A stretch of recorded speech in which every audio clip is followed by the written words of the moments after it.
It is a brand new edition of Flyers Daily for the 29th of January, 2024. Flyers Daily, as always, presented by Ticketmaster. Make more memories live. It is a Monday. We're going to do a special Ask Billy edition here for the All-Star break. Joining us from PhiladelphiaFlyers.com, NHL.com, and HockeyBuzz.com, it is Bill Meltzer. Bill, we all need a break right now, and certainly the players need a break right now. Yeah, they played a lot of hockey this month. It's funny how fast things change sometimes. We've remarked on that before. A week ago, right, everything was looking up, right, and 5 games later, you're really happy the break is here. It's all part of what goes into a season, I guess. But I think everybody can use the week off here, and obviously Travis Konecny he's going to the All-Star game. He deserves it. He's earned it. And then kind of recharge the batteries, and go back at it next week. So, it's of course, a part of the reason why the schedule's so compacted is the break to be able to take a week off at this point. I got this DM from Dan Marcus. He's a frequent listener to the podcast. He's a daily guy. And he sent me a note this morning. It just said, "Well done today. Great perspective setting. Love the term, quote, dirt in the shovel brigade." And he said, "It's so true. Let's all take a deep breath. It's been a fun, unexpected season to date. Well done again by you."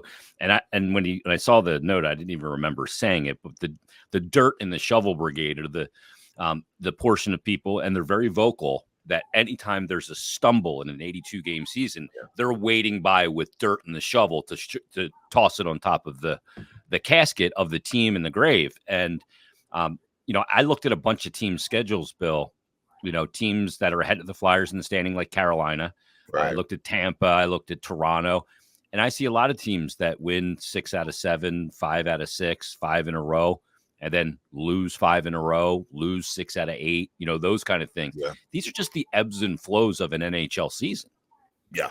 Yeah. And then, the days of teams rattling off, nobody's approached the Flyers 35-game unbeaten streak, but the teams, the days of rolling off 15 in a row, 18 in a row, even the 3-point games, it's exceptionally hard. There's so much parity in the league, and you go through these cycles where all of a sudden, nothing's bouncing your way. You have some injuries pile up. These are just the things that happen to teams during a season. And one thing that John Tortorella said that I do agree with is, there have been stretches of seasons where everything's been going really well. Right, he's always warned. Listen, there are going to be times when it's not going so well, and you'll lose a few in a row, and you can't ride too high or too low. There's no sugarcoating that these last 5 games, particularly to me the last 4. The Colorado game was I thought the Flyers outplayed the Avalanche in that game. They made a few too many costly mistakes in that game, and we talked about that a lot a week ago, but in the last 4 games, the final score has been pretty ugly in several cases. Feel like one against Ottawa slipped away even though they weren't playing that well, and then so on and so forth. But it doesn't erase the bigger picture, right? I remember saying last Sunday, when last time we recorded, if you weren't saying on Wednesday that the season is over when the Flyers just beat Dallas for the 5th in a row, don't overreact to a couple of losses. And it's still the same way. What the Flyers did certainly against Dallas, but also before that against Winnipeg. You're not going to play that way every night. And when you run into good teams, and Flyers run into a lot of star players in the league lately too, and they've all pretty much had big games. It's been the Hart Trophy trio of Pasternak, Kucherov, and Nathan McKinnon. Right? And if you're not right on top of your game, those guys will make you pay, which they do to every team. Yep. So take your lumps and come back at it and keep rolling from there is, I guess, the best way to put it. The most interesting team to me is a team like the Edmonton Oilers that won 2 games, I think, of their first 15, Yeah. right? And then they win 3 straight, and then they had another stretch where they lost 3 straight. Then they won 8 straight, lost 3 straight. Now they've won 16 straight. They've won 24 of their past 27 games. They had to have a coaching change in there as well. It's just, it's such a bizarre league. Bill, Danny Briere got a little bit of business done in the last couple of days. Let's talk about the 2 contracts that he signs. He signs Owen Tippett to the 8-year deal at 6.2 AAV. And then he signed Ryan Poehling to an extension of 2 years at 1.9 AAV. Let's take them one at a time. Your thoughts on the Tippett deal? So I think the price, when he comes back and if he comes back healthy and keeps performing and driving offense and numbers the way he had been of late, 6 goals in the 6 games prior to him going out injured, that number was only going to go up. And this is a number over 8 years that when you get into the back half of the contract, it's going to look paltry in a rising cap world. No, for sure. And, at that cap hit to get a max deal done, he's still only 24 years old. So, you'll get the prime years of his career over most of this deal. At that cap hit, I think it's a great deal for both sides. Obviously, it's a big immediate bump for Owen, but also for the team. I mean, he flirted with 30 goals last year, and one of the things that we talked about, one of the things we wanted to see Owen get better at, and I raised this I asked this question to Danny the other night. Last year of his 28 goals, I believe 17 of them were against non-playoff teams, and a couple were empty netters. Yep.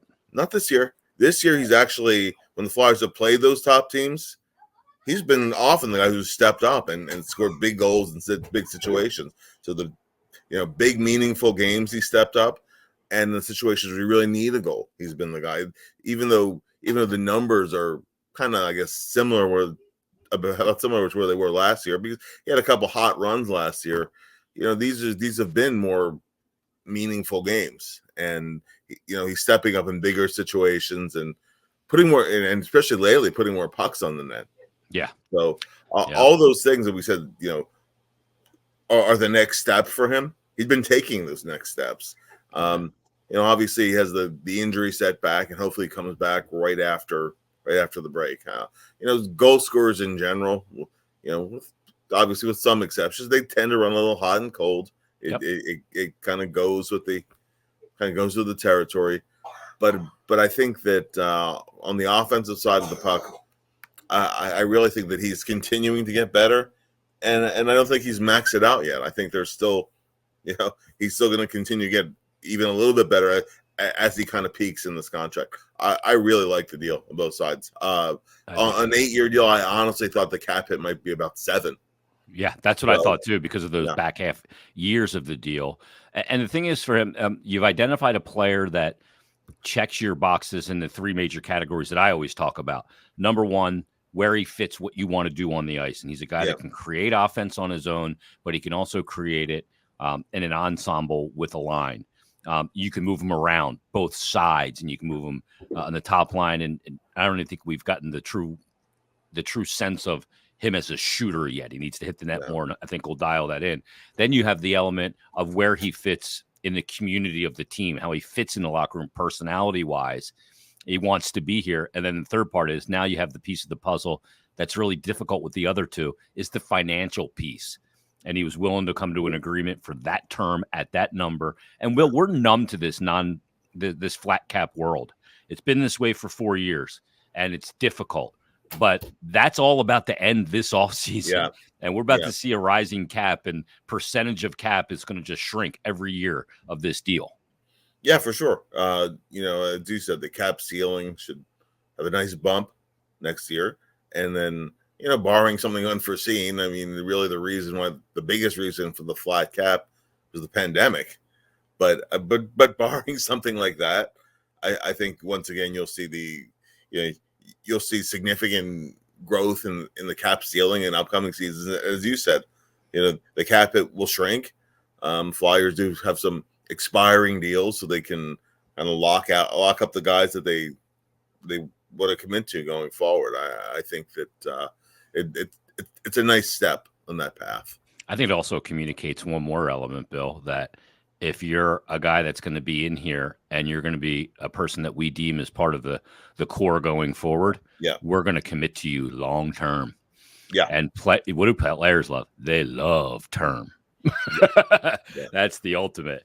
And some no trade protection as well. Let's get to Ryan Poehling, Bill, because he comes into this year on a prove-it deal, looking to really kind of find a place in the NHL. He's a former first-round pick, and he's coming here in Philadelphia and just fit like peaches and cream. He fits with the John Tortorella system. He does what he's asked of. If he has to move up, he'll move up. But ideally, he's a bottom six center. He's big, and you want to be big up the middle. And he's kind of checked every box and proven what he's needed to prove this year. And he gets rewarded with a 2-year, $1.9 AAV cap hit. Yeah. And he brings in that element of combination of size and speed. Mm-hmm. He's a well above average skater. Pretty good penalty killer. I don't really want him in the top six offensively. He's played a little bit up there. I think that's a little too high in the lineup for him, but I really like him as a bottom six, and I really particularly like him as a guy on a fourth line, a playable fourth line, right? A fourth line that you don't have to manage the minutes and hold your breath that they don't get scored on when they're out there. That's in today's NHL, you really need 3 scoring lines, and you need a fourth line that you can use. Particularly when they're having a good night, but even just to take some of the burden off the upper end of the lineup, so that you're not having to overplay guys. I mean, the Flyers still have that issue where their guys in the lineup are overplaying a little bit, but Poehling is a nice piece in that. It gives you some flexibility too. So I think he gets minutes even in a game where a fourth line only gets 9 minutes. He ends up with 13 minutes because of the PK. Right. What he brings to the table there. So that to me, your fourth line center has to be a penalty killer. I agree. Like a fourth line today is a third line, a checking line of years ago to me. Correct. Yeah, no, for sure. That's the evolution, right? When you really can, in today's NHL, you really can't have the 6-minute guy who doesn't play either end of special teams. Yeah. It's just that's obsolete now. And that's really chewed up a lot of Nick Delarier's ice time as well as a result of that. Let's get to the Ask Billy questions. Tim Tobin at Tobe Nader says the following. He said, we've all said that if the Flyers get 95 points, they should, in theory, get into the playoffs. He said it's a 2-part question. Do they get at least 39 points in the final 32 games? And most importantly, do they get in? He said, I'm not going to say they don't go over 95, but do they get in? I don't even know how to prognosticate this final 32 games, Bill. I really don't. There's obviously, is Tippett coming back healthy? And there's a lot of variables here. Obviously, goaltending is a big variable. Is Cal Peterson the backup? Is it the rest of the year? They bring Felix Sandstrom up. How does Urson handle being the starter? I mean, his last 3 games statistically have not been good. I don't think it's been on him, as I've detailed here on the pod. But I look at it and I don't know that I can answer this question without some 5 to 7 games after this break.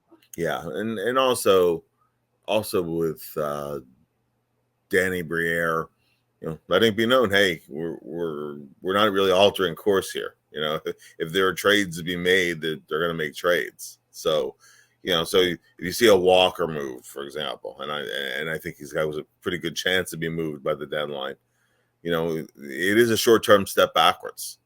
So, and you can still overachieve as a team. It doesn't mean that, you can't still play and compete and win your share of games. I can't. It's really hard to predict. I could have said it with a little more comfort. We were talking so much about the goaltending being such an asset for the Flyers that other teams didn't have. That it didn't matter who was in net. And that's the part of the thing with during this 5 games, has the goaltending been great? No. But has the goaltending been the main factor? No to that too. There have been so many weird deflections, so many breakdowns, backdoor kind of goals, breakaways by the last guys he would have on a breakaway like McKinnon, or an open one timer for Kucherov or Rantanen. Yeah. That's for those guys. They make their living that way, right? And that's they're going to burn you, and that really it doesn't matter who's in goal. It could be Patrick Waugh, right? It doesn't matter when you give up chances like some of the ones they've been giving up. No one's going to have pretty numbers, but I think that I'd be less than totally truthful if I said, "Oh, I'm comfortable that when you run into back-to-backs 3 and 4s, and you have to use either Peterson or Sandstrom, that the Flyers will fare better than they did a year ago in the same situation using the backup." I don't feel confident about that, honestly. Yeah, I don't have any of the data or eyes on to feel confident there right now. I'm a prove it guy. Let's get to the next question here, and this comes from Hunter Gordon. Hunter says, with management committing to the rebuild and stating that no player is off the board come the deadline, are there 3 to 5 players you can see them not involving in a deal? Obviously, Tippett, since they just locked him up. Yeah. And I'm gonna approach this for players that the deadline's different because guys with term don't often get moved at the deadline. It's more expiring. Yeah. But the guys that I look at that I go, okay, these are the guys that I think that they really want to keep here come hell or high water. Obviously, Tippett. Couturier, I think, because of the contract, is still unmovable at this point. Yeah. Sanheim has the no move protection, so that's an easy one to lump in. Ersson, with the volatility of the goaltending position, I don't think that they want to move York. I think they think like he's scratching the surface. Poehling, they just signed him, but Farabee's also in that category. Drysdale, and I would put Tyson Forster in that category as well, though he's got a lot more to prove. Those are the guys that I've kind of circled, and Travis Konechny, but that's a little different. Oh yeah, a little bit, just because Konechny's, he's in his prime, and he's an all-star. He's not signed long-term anymore. He's getting to the latter part of the 6-year deal that he signed. I do think TK wants to be here. In fact, I'm pretty sure he does. Yep. But then there are a lot of variables that go into that, so I'm not totally sure. In his case, and Drysdale's obviously a guy that they would have here long-term. York. I did leave Noah Cates off the list, Bill. Yeah, I think that they want to have Cates. I mean, and I also think that in some cases, I'm referring to Morgan Frost here. Sometimes the best deals that you can make are the ones that you don't make, because they're not exactly swimming in playmaking centers, either at the NHL level or in the farm system. I think there are signs that Frost has hit another level as a player to where he can be a contributor, whether it's your top 6 or your top 9, but being a productive center, creating chances for other guys. What other centers are there in the system? Either prospects or the NHL level. If you're trading player for player, that's one thing. But I don't know. I mean, if not him, who else fills that need? Yeah. But he's a guy that I would think that they would move if they feel like the deal makes sense. So I don't put him on that list. But he's a guy I would consider. What would be coming back in the trade? So we've rounded off a good bit of the roster. In terms of, I think it's easier to say who's available in the right deal. I think Ristolainen is available in the right deal. I think Atkinson can be available in the right deal. Mm-hmm. Whether it's the last year of the deal or this year with 1 year to go. I mean, so those are guys that depending what assets are coming back. And the Flyers are still, and Scott Laughton's a tricky one with Poehling being signed for 2 years here. The thing that makes it so tricky with Laughton is that, he's the only guy on the team who wears a letter on his sweater. The only one, and that's for a reason. And when a new player comes to the team, who's the guy who steps forward the most? There's a lot of guys do that, but steps forward the most to make sure the guy feels welcome and comfortable and included on the team. who's the guy who has such a good sense of what it means to be a Flyer when I feel like the organization lost its way in terms of the meaning of being a Flyer.